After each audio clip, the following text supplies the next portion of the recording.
بسم الله الرحمن الرحيم. السلام عليكم ورحمة الله وبركاته.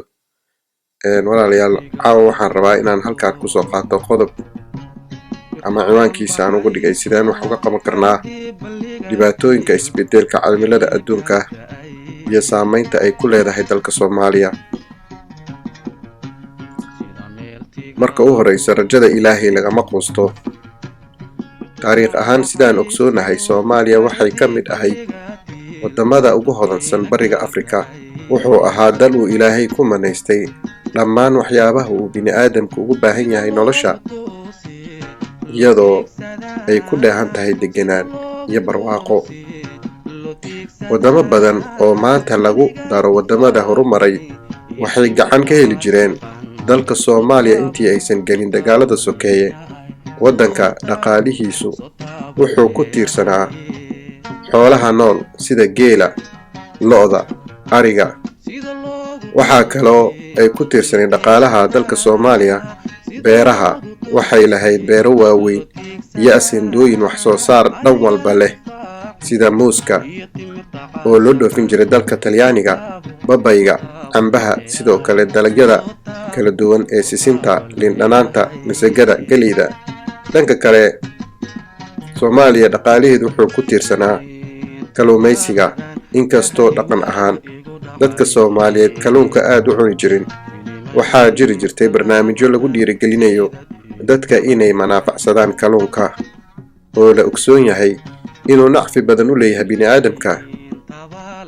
waxyaabaha laga heli jiray Soomaaliya badda waxaa ka mid ahaa kalluunka noocyadiisa kala duwan sida jeedarka, yumbiga, aragoostada, libaax badeedka iyo in badan oo ka mid ah loo dhoofin jiray si looga helo lacag adag.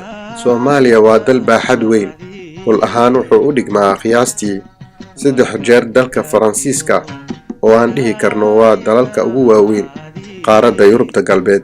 waxaa mara Soomaaliya 2 webi oo la kala yiraahdo Jubba iyo Shabeelle.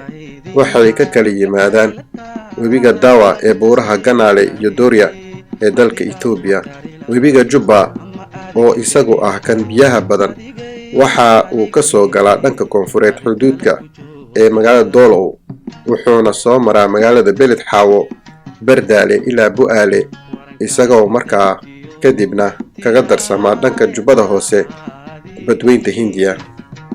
webiga Shabeelle oo isaga ah midka masaafada ugu dheer dhex jiifa dhulka Soomaaliyeed wuxuu ka soo galaa bartamaha gobolka Hiiraan, isagoo soo mara magaalada Beledweyne kadibna u sii gudba Jowhar iyo Shabeellooyinka iyo sidoo kale gobolka Banaadir, isla markaana ku dhamaada badweynta Hindiya duleedka magaalada Kismaayo.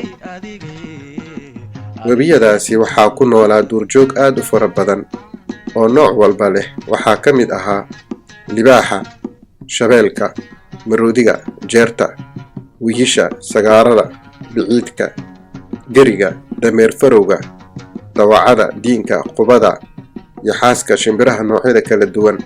waxaa sidoo kale laga dhoofin jiray malabka noocyadiisa ugu wanaagsan, waayo dhulku wuxuu lahaa dhir fara badan oo geedo iyo ubax ay cunto shinnida. dalka waxyaabihii uu caan ku ahaa waxaa ka mid ah dalxiiska, oo ay u iman jireen ajaanib fara badan oo runtii markaa akhriso buugaagta laga qoray ay dhammaantooda tilmaamayaan in ay ahaa dhul barwaaqo iyo qurux iyo udgoon lagu tilmaamo.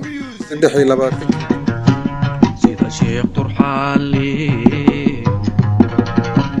duxudkiya salaadii